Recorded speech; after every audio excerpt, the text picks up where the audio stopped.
நம்முடைய பிறப்பு மற்றும் இறப்பு எதுவுமே நம்முடைய கையில் இல்லை. அதேபோன்று நம்முடைய மறுபிறவிகளும் எத்தனை என்பது நாம் அறிந்து கொள்ள இயலாதது.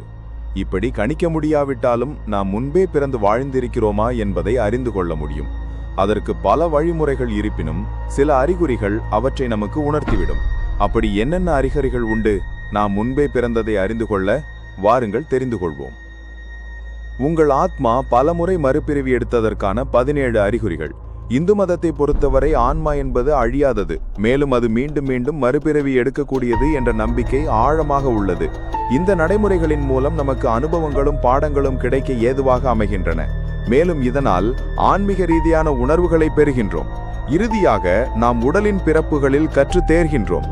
இந்த செயல்பாடுகளை ஏன் நடைபெறுகின்றன என்பதற்கான கோட்பாடுகள் உள்ளன, ஆனால் அவை உறுதியாக யாருக்கும் தெரியவில்லை. சரி, உங்கள் ஆன்மா மறுபிறவி எடுக்கின்றனவா? அதற்கான அறிகுறிகள் என்னென்ன தெரிந்து கொள்வோமா? நாம் இந்த பூமியில் வாழ்வது நிபந்தனையற்ற அன்பு, சுய நேர்மை, மகிழ்ச்சி, ஒழுக்கம் மற்றும் பணிவு போன்ற சிறந்த பண்புகளை மீண்டும் பெறுவதற்கான பயிற்சி முகாம் என்று சொல்லலாம். இதன் பொருளானது, இந்த உலகில் ஒரு மனிதன் தன் மரணத்திற்கு பிறகு அவனது ஆன்மா அதன் தெய்வீக நிலையை அடைந்து விட்டதா என்பதை இதனை வைத்து முடிவு செய்யப்படுகிறது.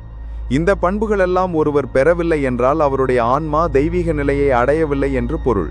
எனவே அந்த நிலையை அடைவதற்கு அந்த ஆன்மா பண்புகளை பெறுவதற்கு மீண்டும் மறுபிறவி எடுக்க ஆயத்தமாகும். நீங்கள் இந்த பூமியில் கடந்த பிறவிகளில் வாழ்ந்திருந்தால் அதனை அறிந்து கொள்வதற்கு சில வழிகள் உள்ளன. அதற்கு நீங்கள் போன பிறப்புகளை ஆய்வு செய்யும் ஒரு ஹிப்னோதெரபிஸ்டை அணுகலாம். அவரின் மூலம் உங்களுடைய கடந்த பிறவியின் ரகசியங்களை அறிந்து கொள்ளலாம். அப்படி இல்லை என்றால் தியானம் செய்யலாம். அவ்வாறு தியானம் செய்து கடந்த கால வாழ்க்கையினை உள்ளுணர்வாக உணர்ந்து அறிந்து கொள்ளலாம். அல்லது ஏதாவது கடந்த காலத்தில் வாழ்ந்த நபர்களின் குணாதிசயங்களை நீங்கள் பிரதிபலிக்கலாம். அவ்வாறு பிரதிபலிக்கப்படும் நபராக கூட நீங்கள் இருந்திருக்கலாம். இவையெல்லாம் இந்த பூமியில் நீங்கள் முதல் முறையாக பிறக்கவில்லை என்பதை கண்டறியும் முறைகள். சரி, இதனை தாண்டி நீங்களாகவே உணரக்கூடிய சில அறிகுறிகளை பார்க்கலாம். கனவு. கனவு என்பது உங்கள் வாழ்க்கையில் நீங்கள் அனுபவிக்கும் செயல்களின் பிரதிபலிப்பாக நிகழ்வது. அப்படி ஒவ்வொரு முறையும் விசித்திரமான ஒரே வகையான கனவுகளே மீண்டும் மீண்டும் வருகிறதா? அந்த கனவுகளில் வரும் ஆள்களும் இடங்களும் வரலாற்றின் ஒரு குறிப்பிட்ட காலகட்டத்தை நினைவுபடுத்துவதாய் இருக்கிறதா? அந்த கனவில் எப்போதாவது இறந்து போனீர்களா? அப்படி என்றால் உங்களுடைய கடந்த பிறவியின் நினைவூட்டல்களாக அந்த கனவுகள் இருக்க வாய்ப்புகள் உண்டு. ஆனால் அவை உறுதியாக கடந்த பிறவிகளின் நினைவுகள் என்றோ, அதனால் நாம் இந்த பிறவியில் மறுபிறவி எடுத்திருக்கிறோம் என்றோ கூறுவதற்கான அறிகுறி அல்ல. உங்களுக்கு உள்ளுணர்வு வெளிப்படுதல். உள்ளுணர்வு என்பது ஞானத்தையும் அறிவையும் பொறுத்து வரக்கூடிய ஆற்றலாக இருக்கிறது. அந்த உள்ளுணர்வு எளிதில் வெளிப்படையாக உணர முடியாது. சில நேரங்களில் நீங்கள் சரியாக உணரும் உள்ளுணர்வு கடந்த பிறவியில் உங்களுக்கு கிடைத்த அறிவின் அனுபவத்தினால் ஏற்படக்கூடியதாக இருக்கலாம். ஆனால் எப்போதுமே அப்படி இருப்பதற்கான வாய்ப்புகள் இல்லை. நாம் எவ்வளவு உணர்வு பூர்வமாக முதிர்ச்சி அடைகிறோமோ அப்போதுதான் அவ்வளவு நெருக்கமாக கடந்த பிறவிக்கு திரும்புகிறோம் என்று பொருள். மேலும் நாம் அறிவுடையவர்களாகவும் மாறுகின்றோம். உங்களுக்கு வரும் சில வித்தியாசமான நினைவுகள். குழந்தைகள் பெரியவர்களை விட ஒரு பிறவியிலிருந்து இன்னொரு பிறவிக்கான ஆத்மாவை கடக்கும் நிலைக்கு நெருக்கமாக உள்ளனர். அதனால் அவர்களால் கடந்த கால வாழ்க்கையிலிருந்த நினைவுகளை எளிதில் நினைவு கூற முடிகிறது. நீங்கள் பல பிறவிகளை கடந்து வந்திருந்தால் நிறைய நினைவுகளை பெற்றிருப்பீர்கள். மூளை விசித்திரமான பணிகளை செய்யக்கூடியது. அதனால் இது பொய் என்றோ உண்மை என்றோ விரைவாக ஒரு முடிவுக்கு வர முடியாது. எனவே அதனை கூர்ந்து கவனியுங்கள். தேஜாவு உணர்வு. நம் அனைவருக்குமே இன்று நடப்பது ஏதோ முன்பே நடந்தது போன்ற ஒரு உணர்வு வருமல்லவா? அந்த உணர்வுதான் தேஜாவு. இந்த உணர்வானது நாம் ஏற்கனவே அனுபவித்ததை போன்றோ அல்லது ஏற்கனவே வாழ்ந்ததை போன்ற ஒரு கணம் தோன்றும். பெரும்பாலும் தேஜாவு உணர்வானது தன்னிச்சையாக வருகிறது. மேலும் இவை வாசனை, சொலிகள், காட்சிகள், சுவைகள் மற்றும் பலவிதமான உணர்வுகளின் மூலமாக தூண்டப்படுகிறது. இந்த தேஜாவு மூளை நரம்புகளின் கோளாறு என்று சிலர் கூறுகிறார்கள். மற்றவர்களோ தேஜாவு பிற பரிமாணங்களின் சாத்தியத்தை பிரதிபலிப்பதாக நம்புகின்றனர். இன்னும் சிலரோ இது பிற பிறவிகளின் வாழ்க்கை அனுபவங்களை வெளிப்படுத்துவதாக நம்புகின்றனர்.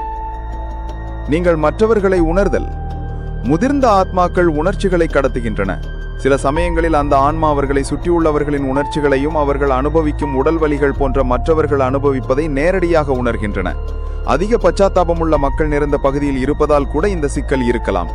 தங்களை சுற்றியுள்ள மக்களின் அனுபவங்களை அவர்கள் பெரும்பாலும் நேரடியாக உணர்கின்றனர். உங்களுடைய ஆத்மா முந்தைய பிறவிகளை கொண்டிருந்ததற்கான அடையாளமாகவும் தன்னை விட மற்றவர்களை குணப்படுத்துவதில் அதிக அக்கறை உள்ளதற்கான உண்மையான அடையாளமாகவும் இது இருக்கலாம். பல குழந்தைகள் கிட்டத்தட்ட குழந்தைத்தனமான செயல்களில் ஈடுபடுவதில்லை. சில இளைஞர்கள் முதியவர்களுடனான ஆழ்ந்த உரையாடல்களை விரும்புகின்றனர். இத்தகைய செயல்பாடுகள் ஆத்மாவின் வயது என்ற கோட்பாடாக கூறப்படுகிறது. இத்தகைய தன்மையினர் பலமுறை பிறவிகள் எடுத்ததன் பயனாக தன் வயதுக்கான கோட்பாடுகளை உடைக்கின்றனர். நீங்கள் புதிதாக பிறவி எடுக்கிறீர்கள் என்றால் இந்த பிறவியில் உங்களுடைய இதயம் மிகவும் இளமையாகவே வாழ்நாள் முழுவதும் இருக்கும். அதுவே உங்களுடைய இதயம் முதிர்ச்சி அடைந்திருந்தால் நீங்கள் பலமுறை பிறவி எடுத்திருக்கிறீர்கள் என்று பொருள். இதில் ஒன்றைவிட மற்றவை சிறந்தது என்று கூற முடியாது. நீங்கள் வரலாற்றை விரும்புதல். நீங்கள் குழந்தையாக இருந்தபோது ஏதேனும் ஒரு காலகட்டத்தையோ பண்பாட்டையோ உணரும் நிலை இருந்ததா? சில பண்பாடுகள் சில வரலாற்றின் காலங்கள் விவரிக்க முடியாத அளவில் ஈர்ப்பை ஏற்படுத்தியிருந்தால் அந்த பண்பாடுகளும் காலச்சூழலும் அழிவுக்கு உட்படாமல் இன்றும் நினைவுகளாக உங்களை சுற்றி வருகின்றது என்று அர்த்தம். கடந்த பிறவியில் நீங்கள் அனுபவித்த காலமாகவும் பண்பாடாகவும் அவை இருப்பதற்கான சாத்தியங்கள் அதிகம்.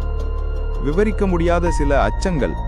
பலரும் தமக்கு ஏற்படும் அச்சங்களின் வடிவத்தை கடந்த காலத்தில் நிகழ்ந்த அச்சங்களிலிருந்து மறு உருவாக்கம் செய்வதாக நம்புகிறார்கள். எடுத்துக்காட்டாக, நீரில் மூழ்குவதற்கு ஏற்படும் பயம், சில விலங்குகளின் மேல் ஏற்படும் பயம், சில இடங்கள் செல்வதற்கு பயம், குறிப்பிட்ட எண்கள் மீதான பயம், வண்ணங்கள் மீதான பயம், பொருட்கள் மீதான பயம், மேலும் பலவற்றின் மீதான பயம் என பயம் தொடர்கிறது. உரிமையில்லாத உணர்வு. நீங்கள் குறிப்பிட்ட இடத்தில் இருப்பதை உங்கள் வீட்டில் இருப்பதை போன்ற உணர்வை பெறுகிறீர்கள் என்றால் உங்கள் ஆத்மாவுக்கு அந்த கலாச்சாரம் அல்லது பிறவியின் மீது விருப்பம் இருந்ததற்கான அறிகுறியாக கூட இருக்கலாம். அது இனி இருக்காது என்றாலும் உங்கள் ஆத்மா புதிய உடலில் இடப்படுவதற்கு முன்பு அது பழைய காலத்தின் ஒற்றுமை இருக்கலாம். அந்த புதிய உடல் ஒரு தடகள வீரர் நீண்ட ஓட்டப்பந்தயத்தில் ஓடுவதை போன்றும் வெற்றி கோட்டையை அடைய ஏங்குவதை நினைவூட்டுவதாகவும் பலரும் உணர்கிறார்கள். அதேபோன்று பலமுறை பிறவி எடுத்த ஆத்மாக்கள் இறுதியாக தன் சுழற்சி முறையை முடித்துக்கொண்டு வீடு திரும்புவதற்கான அடிப்படை தேவைகளை வெளிப்படுத்துகின்றன. ஒரு சிலரிடம் சில நிமிடங்கள் பேசினாலே அவர்களின் குணாதிசயங்களையும் அவர்களின் வாழ்க்கை முறையையும் உங்களால் அடையாளம் காண முடியும். இது கிட்டத்தட்ட ஒரு சாஃப்ட்வேர் போன்றது. இதனால் அந்த தகவல்களை பார்க்கவும் பதிவிறக்கவும் செய்யவும் உங்களால் முடியும். ஏனென்றால் அந்த நபரை போன்றோ அல்லது அந்த நபரையோ உங்களின் கடந்த பிறவியில் பார்த்திருப்பீர்கள். அதனால் அவர்களின் குணங்களையும் பழக்க வழக்கங்களையும் உளவியல் ரீதியாக நன்கு அறிந்து கொள்ள முடிகிறது. நீங்கள் முதல் முறையாக இந்த உலகத்தில் பிறவி எடுக்கும் போது வாழ்வதற்கான விளையாட்டை எவ்வாறு விளையாடுவது என்றும் ஒரு வசதியான வாழ்க்கையை கட்டமைப்பது எப்படி என்றும் கற்றுக்கொள்வதே உங்கள் விருப்பமாக இருக்கும். அதுவே இதற்கு முன்பு நீங்கள் இங்கு பலமுறை பிறந்திருந்தால் இவையெல்லாம் ஒரு விளையாட்டு என்பதை உங்களால் உணர முடியும். எனவே இந்த விளையாட்டை விளையாட முயல்வதற்கு கூட விரும்புவதில்லை. இந்த பூமியில் நீங்கள் சில பிறப்பெடுத்து வாழ்க்கையை வாழ்ந்து இருக்கிறீர்கள். எனவே இயல்பாகவே நீங்கள் பொறுமை, சுய நேர்மை மற்றும் சுய பரிசோதனை போன்றவற்றிற்கு உள்ள முக்கியத்துவத்தை உணர்ந்திருப்பீர்கள். கஷ்டப்படும் ஒருவருக்கு தன்னுடைய இதயத்திலிருந்து உதவிகளை செய்வதற்கு சிந்திப்பீர்கள். அவர்கள் என்ன செய்தாலும் பெரும்பாலும் நீங்கள் அவர்களுக்கு உதவ முன்வருவதை காண முடியும். வாழ்க்கையின் படிப்பினைகளை விரைவாக கற்கக்கூடியவராக இருப்பீர்கள். உங்களுக்கு வாழ்க்கை காட்ட முயற்சிக்கும் பாடத்தை நன்கு அறிந்து கொள்ளக்கூடியவராக இருப்பீர்கள். உங்கள் பந்தயத்தின் ஒரு பகுதியாக இருப்பதில்லை. உங்களுக்கு இந்த சமூக அந்தஸ்து, புகழ் அல்லது ஒரு நல்ல வசதியான வாழ்க்கையை அமைத்துக் கொள்ள வேண்டும் என்பதில் பெரிதாக நாட்டம் இருப்பதில்லை. உங்களுடைய நாட்டமெல்லாம் ஆன்மீகத்தில் இருக்கும். மேலும் மற்றவர்களுக்கு உதவும் சிறந்த மனிதராக இருப்பதற்கே விரும்புவீர்கள். இந்த குணங்கள் உங்களுக்கு மிகவும் இயல்பானதாகவும் பலனளிப்பதாகவும் இருக்கும். நீங்கள் ஏமாளி அல்ல. நீங்கள் இந்த சமூகத்தில் அப்பாவியோ ஏமாளியோ அல்ல.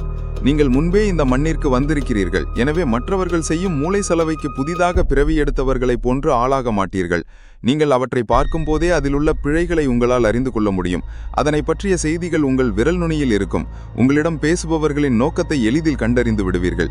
இதனால் உங்களை இழுப்பது என்பது மிகவும் சிரமமான விஷயமாக இருக்கும். உங்களிடம் இயல்பாகவே கலக உணர்வு இருக்கும். மதம், சட்டங்கள் அல்லது வேறு ஏதேனும் ஒன்றிற்காக நீங்கள் கிளர்ந்தெழுந்தால் உங்களுடைய ஆத்மா விதியின் உண்மையான சட்டங்களை அறிந்து கொண்டிருப்பதன் அறிகுறியாக இருக்கும். அந்த சட்டம் உலகிற்கே பொதுவானது. மதம் மற்றும் சட்டங்களின் பின்னால் செல்லும் போது இயல்பாகவே உங்களால் விதியின் சட்டங்களை பகுத்து அறிந்து கொள்ள இயலாமல் போகலாம். உண்மையான விதியின் சட்டத்தை அறிந்து கொண்டால் எந்த சட்டங்களையும் பயன்படுத்த கட்டாயப்படுத்த மாட்டீர்கள். நீங்கள் கட்டுப்படுத்துவதில்லை. முதிர்ந்த ஆத்மாக்கள் பொதுவாக ஏற்புடையதாக இருக்கும். மற்றவர்களை மட்டுமல்ல, எல்லா சூழ்நிலைகளையும் ஏற்றுக்கொள்ளும். எடுத்துக்காட்டாக, அரசியலில் உள்ள ஊழலை நீங்கள் அங்கீகரிக்கவில்லை என்றாலும் மற்றவர்கள் அந்த உண்மையை அறிந்து விடுத்துக்கொள்ள இந்த ஊழல் எவ்வாறு உதவும் என்பதை நீங்கள் புரிந்து வைத்திருப்பீர்கள். மற்றவர்களின் தனிப்பட்ட விருப்பத்தை மதிப்பீர்கள்.